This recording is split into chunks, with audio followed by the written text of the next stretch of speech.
I am Bob Copperstone, a former newspaper journalist, and I like to write stories that mostly deal with my childhood in the mid-20th century. During my 80-plus years, I have accumulated troves of facts and memories as I experienced them here in Wahoo and surrounding Saunders County. These vignettes are presented as true and factual to the best of my recollection, and I wish to pass them on before they blink, flicker, and go dark forever.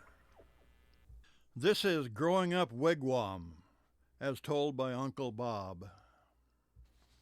So after school lets out, I go first to the wigwam. I see my dad at the sandwich board or fountain or cash register or working the room as host greeting customers. "How's your dinner?" Or, "Where are you folks from?" he asks the tourists, always with a pleasant, infectious smile. U.S. Highways 30A Alternate and U.S. 77 through the city are heavily traveled tourist arteries. The tourist trade, as my folks call it, impacts the wigwam so that we hire extra help during the tourist season. My mom, Irma, is usually presiding at her kitchen, either slaving away at the steam table, dishing up the day's menu, or working on tomorrow's special so it'll be ready to pop into the oven when she opens the café at 6 a.m. and gears up for breakfast and noon rush. My mother always clucks her tongue at how tourists dress for traveling. Where in the world do they get those clothes, she wonders. They really have to dig deep in the attic for the worst ones they can find. On weekdays, the noon crowd often fills every seat. We hire several girls from the high school to work from noon to 1 p.m. in return for a free lunch that they gobble up in time to go back to school. That's why, years later, it seemed like almost every adult female in Wahoo could tell me that they once worked for Hank and Irma. My dad, Hank, knows just about everyone in Wahoo and surrounding counties, and everyone knows him. Whenever he steps out either the wigwam's front or alley door, calls of "Hi, Hank" follow him. So, when he wants to play a game of pool, he sneaks to the sportsman's bar and billiards, usually going out the wigwam's back door. It's kind of an unseemly pastime, not totally taboo.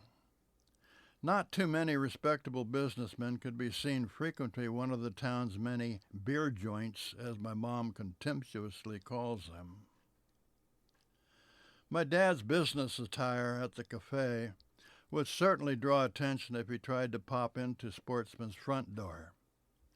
His ample silver mane of hair sets off a crisp white shirt with sleeves rolled halfway up his forearms, a narrow black necktie, dark trousers, and a trademark short, white, always fresh lap apron. Dad shoots a mean stick of a snooker pool and is so sharp that he is one of the favored few allowed to use the pristine first table at Sportsman's, which is kept covered most of the day to keep the kids off and the riffraff away. The table would even be fit for use if Minnesota Fats popped in, but he never did. I have inherited my dad's love of pool. I and a cousin of my age, Gary Kratchman, often peek longingly into the back alley window of the Bardick's Beer Joint pool hall across the alley from the wigwam. A sports memorabilia store occupies that building now. We wait until the bartender is called up front, and then we dash through the rear door, grab a cue, and start shooting the balls around just like the big boys. The bartender cusses us out when he spies us, and we run like thieves. We keep returning, though. The hypnotic click of the billiard balls, the cigarette smoke pall hanging low over the pool tables, the smell of stale beer, and a faint whiff of the nearby toilets are like perfume to us. The game is so grown up. Sportsman's Bar is mostly set up for snooker, while the one Gary and I window peek at is for 9-ball, a game with generously wider pockets. Some of us call that game farmer pool, or more often, slop pool. It lacked finesse, we think, and we ignore the fact that many Wahoo farmers could shoot rings around most any of us kids in either game.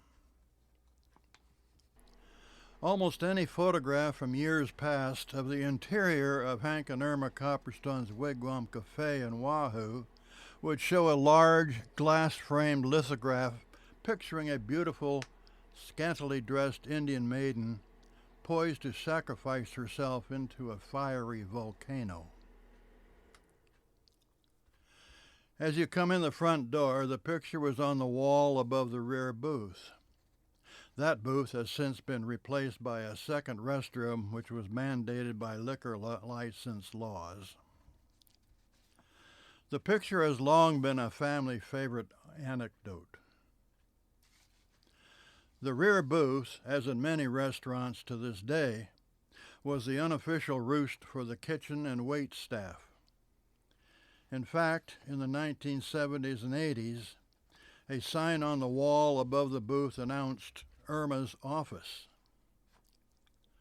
One day, probably in the 1960s, my mother, Irma, was sitting in her usual spot at the rear booth, facing the wall where the picture hung, her back to the front door. One day, a frequent customer came over and gathered the courage to ask Irma why, time and time again, she was intently studying the Maiden. He had been observing that for a long time, and it bothered him. Mom was confused at first, and it took a moment to realize what he was talking about. "Oh, no," she exclaimed. "I'm not looking at her." She gently explained that the framed glass directly mirrored the front of the cafe.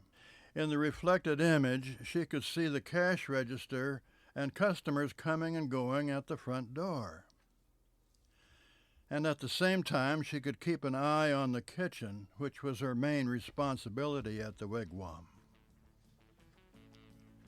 I don't know where the picture is today, but several years ago, the latest property owner, Clayton Wade, told me that it may still be around somewhere. I'm sure the beautiful Maiden still hasn't jumped into the fiery volcano. To be continued. Growing Up Wigwam is written by Bob Copperstone and produced by Chris Beatty. Everything is recorded in lovely Wahoo, Nebraska.